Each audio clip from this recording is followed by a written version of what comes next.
et qui s'y croient chez eux, et qui s'y croient chez eux.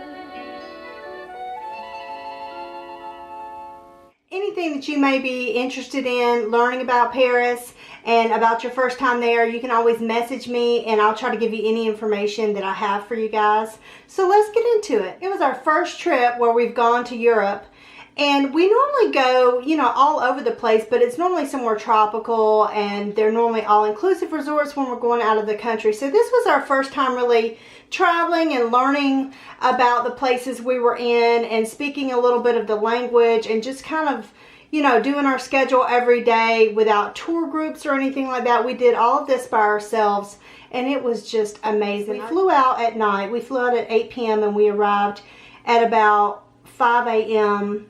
our time here. So by the time we got there, Paris is 6 hours ahead of us, so that was 11 a.m.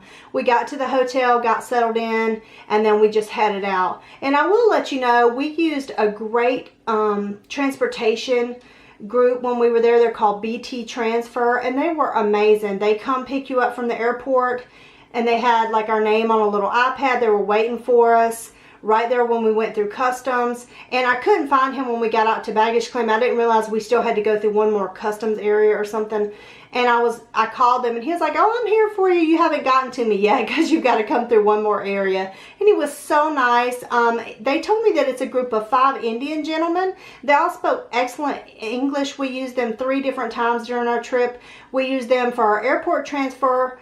So for the family of 4, it was only $60 to get from the airport, or 60 euro, I'm sorry. 60 euro to get from the airport to our hotel, and it was a good little drive, so that was great. And then we also used them again for a private trip later to Versailles, and I'll talk about that. And then we used them also for a private transfer to get to Disneyland Paris when we did our last 2 nights there. And they were all 3 different drivers. They all 3 came in, I think it was Mercedes vans that they picked us up in. So there's plenty of room for our luggage and everything. Very clean, non-smoking, because I'm allergic to cigarettes, so that was a little bit difficult being in Paris because a lot of people there smoke, but I grew up with smokers, so I'm used to it. It's just, it really bothers my allergies, so I have to just be kind of prepared for that. Very safe drivers. They talked to us the whole time, you know, telling us little things about Paris and whatnot, and so that just made the drive more comfortable. Yes, Paris regulates their cab companies, like if they are regulated really well for the government. I think they have the green things on the top, like instead, like where it says taxi or whatever, it'll be green, and the other ones aren't as regulated. And we did notice that when we took the green taxis, they kind of had the same fee every time, you know, around the same price, whereas we took one night from the Eiffel Tower that wasn't green, and it cost a lot more money. And I'm like, so they can just basically, you know, charge whatever they want. So keep that in mind if you're taking rides around the city, that you need to be careful what kind of taxis you get into. That's why we didn't take a taxi from the airport, because I've heard there's a lot of different taxi companies that aren't, you know, that are kind of sketchy, and so I didn't want to deal with that. That's why we got a private transfer. I don't think that we paid more for the private transfer than we would have with the cab, and a lot of places wanted 90 euro for that same trip, so the fact that we got it through BT Transfer for 60 euro was amazing, so we were really happy with that. We did tip our driver at the end. Now in Paris, you don't really need to tip a lot. In America, we, you know, tip 18–20% normally. But in Europe, people just don't expect tips. Their waiters and waitresses get paid, you know, really good wages compared to everybody else. Like, they get paid a regular wage, and so they don't expect tips, and most Europeans don't leave a lot of tips. So we've actually been joked on a few times on our all-inclusive vacations when we're seated next to Europeans and they see us leaving tips, and they're like, "Oh, Americans." I'm like, "I know, we're just used to tipping." But, you know, we would just tip a few euro here and there. With our private transfers, we tipped a little bit extra, but it's not expected at all. So it's just really according to your budget and what you feel like you want to tip for somebody. Another thing that we did was when we took the Seine River cruise, we booked that right at the Eiffel Tower, and we didn't book anything ahead as far as tickets. Just looking to get in the Paris Museum Pass. There's a Paris Pass, which is not a good deal. I would not recommend. And then there's a Paris Museum Pass. The difference between the two is the Paris Pass comes with metro tickets and a few other things, but honestly, unless you're going to be on that metro probably almost 10 times a day, it's not really going to average out to where you save as much money, so I would not recommend doing that. You can actually buy little carnets, I believe they're called. They're like little packs of tickets, and we bought 2 packs of tickets of 10 because my son is 12 now, so he's considered an adult, and then we got 1 carnet of tickets that had 10 in it for my daughter because she's only 8. Some of the other things that we did were we went to the Louvre, of course, which we went the first night and they had closed right before we got there. I thought that that was the night that they were open a little bit later, but we got our schedule mixed up a little bit. But the sun was setting right over the Louvre and it was gorgeous. We got some of the most beautiful pictures that evening.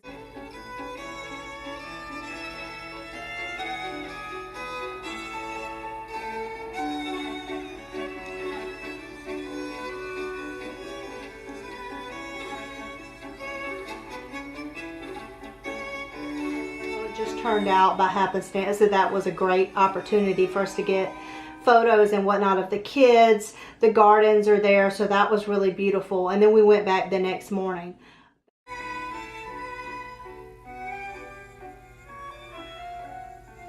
The only thing I would say though, my daughter was traumatized by the Louvre.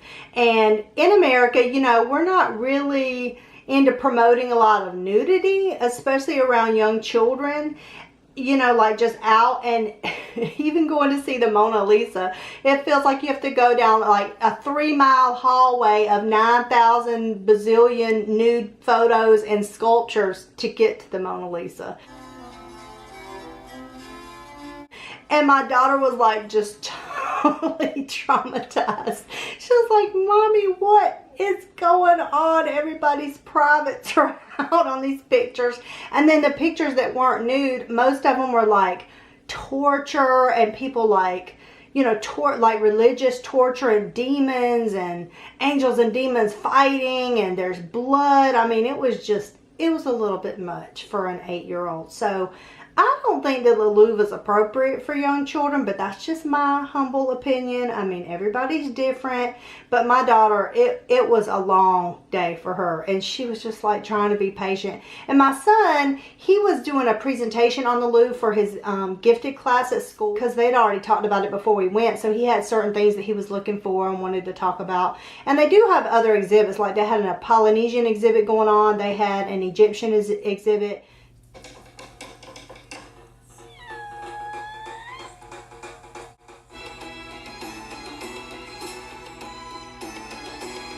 So those things were fine. It's just, you know, like in a lot of the, well, even in the Grecian areas and stuff, there's just a lot of nudity, and it's pretty, you know, graphic. So if you're not ready for that, just keep that in mind if you go to the Louvre. I mean, it has a lot more things to offer than just that, but it is everywhere, and that's Europe in general. I mean, I did warn my kids, there's a lot of nudity in Europe. You might see it on the TV, you might see it on a billboard. I wasn't sure, you know, what all, but just from friends and stuff, I did kind of have that in their heads already. Don't be shocked. But a whole day of it was a lot for my 8-year-old, so keep that in mind. Now, as far as getting into the Louvre, we had that museum pass, so we didn't have to wait in the line. The line for the Louvre when we went looked like it was at least 2 hours long.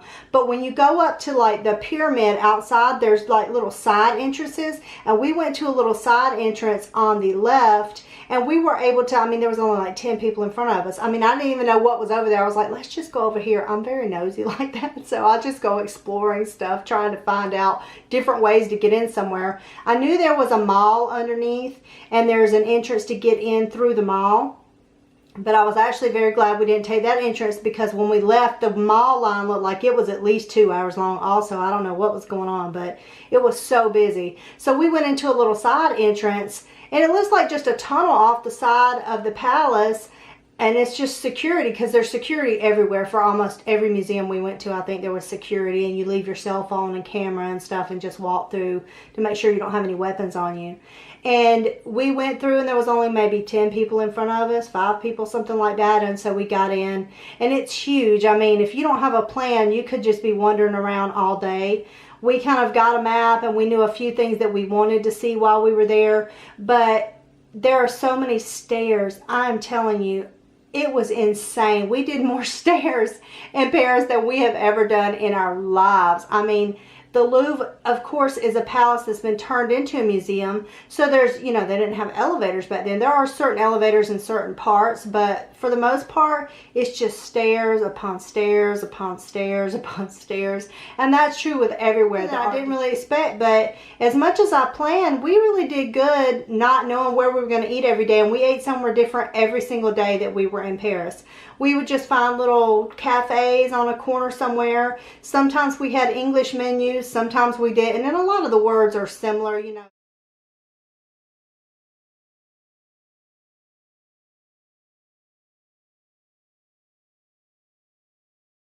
If you look into French a little bit before you go, it'll really help you. At least get some basic words down. La toilette, s'il vous plaît. Where are the bathrooms? Just simple things like that will really help you. And when you're at a restaurant, it definitely helps to kind of know what some of the things are on the menu, because they don't really have pictures and stuff. So if you're dealing with a menu that's only in French, you want to have a little bit of knowledge ahead of time. But most people that we came across spoke a little bit of English. And we just asked nicely, you know, I would say, bonjour, you know, parlez-vous English, or bonsoir if it was in the evening. You know, je suis American, je m'appelle Amira. I'm American, my name is Amira, you know, and I would just ask them little things to see, you know, if they could speak a little bit of English with me as well. And they seemed so gracious. We never had anybody really be rude to us other than one airline stewardess on the way there. Oh, she was so bad. I'll talk about that in a different video too, because I'll talk about just about flying Air France, which was amazing. I would highly recommend that airline. But, you know, we didn't have people be rude to us because I think that we just tried. We really tried hard to speak a little bit of French. My kids and my husband have never had French. I had French in high school years ago, and I mean, so I had very limited, rusty French. But I went and picked up a bunch of DVDs from the library. I looked up what DVDs might be available to help my kids with French, and they have all these little cartoons and things where you can just check them out at the library. And our library didn't have them in, but they were able to order them in for us for free from a different library. And we just started learning different little phrases in French and stuff. And I swear by the end of the trip, my daughter was speaking, I mean, a lot better French than I ever thought she could pick up in, you know, just a week or so. You know, she was saying, jus de pomme, s'il vous plaît, which just means apple juice, please, and things like that. And, you know, my son as well. And I think that kids just pick up on language so much easier. I'd be interested to see if we were able to go somewhere for like a month. I bet they would be pretty much almost fluent by then. Adults maybe not so much, but for kids, I think they just pick it up so easily. And I think that the waitresses that we came across and other people working, you know, at the different places we went to when I had to ask questions and stuff, they just appreciated that we took the time to try to learn the language before we got there, because so many Americans, unfortunately, are just obnoxious when we go overseas and, you know, you just expect somebody to speak English. It's like, that's not our primary language, you know, so I know better than to do that, because we had exchange students growing up, and, you know, I'd heard all the stories about the obnoxious Americans going everywhere. And so I was always, you know, very determined that when I go overseas, I try to be very cognizant of that and considerate of the culture and, you know, whatever the language is, and do my best to at least try. I mean, it might sound like I butchered everything that I said, but I at least did try. And we didn't have any problems ordering at restaurants and whatnot. And, you know, you can kind of do pointing and gesturing for certain things, you know, like if you can't remember how to say water, you know, you just drink or something like that, and people are very willing to work with you.